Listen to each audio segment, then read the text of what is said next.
So this is my bike right there.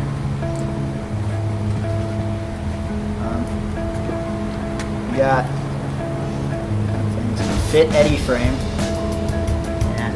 And for the front end, I got a stock giant stem.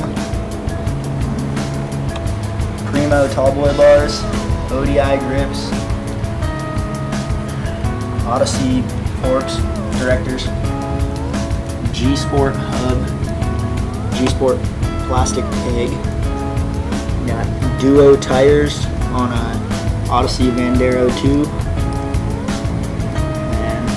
And for the cranks, I got some old stock fit cranks with S&M 101 pedals.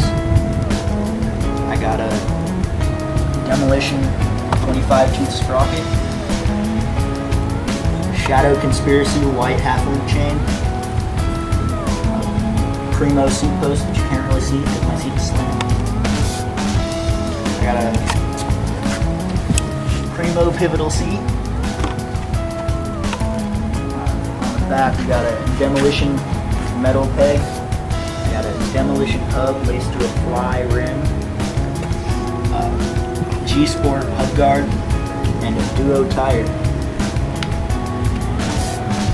That's my bike.